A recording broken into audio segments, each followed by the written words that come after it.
That time, Dave Mason was hired to replace Lindsey Buckingham, partly in the band Fleetwood Mac, on Rock History Music. Becca Bramlett was in the band. Stevie Nicks had left. Christine McVie was still in the band, but she didn't tour with them at that time in 1993. And Dave Mason knew Becca Bramlett because he had worked with her parents, in Delaney and Bonnie. We talk about all that stuff and more with Dave Mason on Rock History Music. Okay, so you're sitting at Mick Fleetwood's home in Malibu, and somehow he's playing you tapes of guitarists, and that's how you get in? Is that a true story?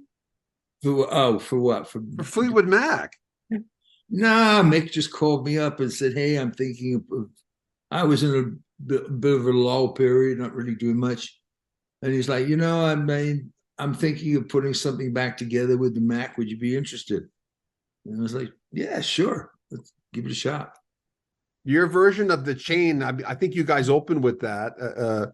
That, you know what, the vocals on that is strong. I mean, it's not the same as the other one, but I was watching your concert last night. I'm going, and I know that version got a lot of flack because, you can't replace Stevie Nicks, but is it true you and Becca didn't get along? Becca, I've known Becca since she was in diapers. Well, why am I reading that you two did? Mick Fleetwood had said that in his autobiography. Doesn't mean it's true, but he said you two didn't get along. No, I don't know why they would say that. And of course, the history with her parents. Yeah, of course. I have no idea. I mean, I don't, I'm sure there were times when like anything, somebody isn't getting along. She's a handful. But I've known her since she was in diapers, for Christ's sake. Yeah. Yeah. I was playing with her parents. Darren says, what's your thoughts looking back now being a member of Fleetwood Mac for that brief period? We were the Fleetwood Mac cover band. Well, Mick had said they shouldn't. He didn't have a problem with you guys all coming out. From his perspective, looking back, Mick had said we should have called this something else. Well, the problem, what the real problem is that Christine did the album, but she wouldn't go on the road. Yeah. I mean, that would have made a huge difference if she'd have been part of that going out there, But she wouldn't do the touring with us. But she did the album, so it was kind of, it was a little odd. Richard Schwann says, was he really considered to be Bob Welch's replacement in Fleetwood Mac before Lindsey Buckingham?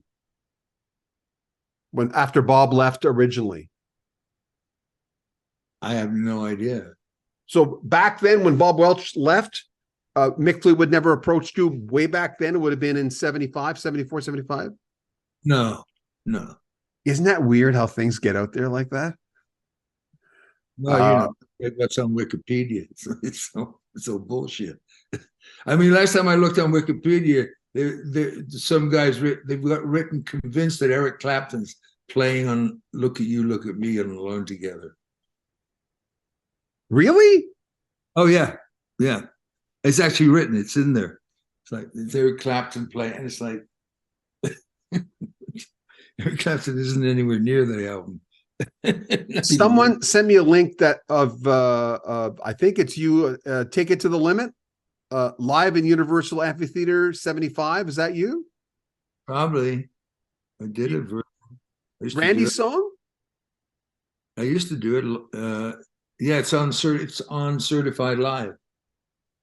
Did you know Randy?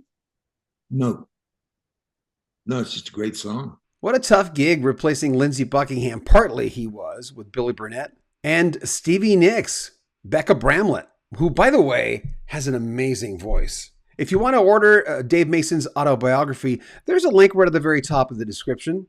And if you want to help the channel and want to donate some cash, there's a PayPal link. We'd appreciate that. We're trying to buy some brand new equipment. And there's a link to our Patreon too, where you can get early access to our videos. Subscribe to the channel, comment on the videos, like them, and share them on social media. I'm John Bowden. This is Rock History Music.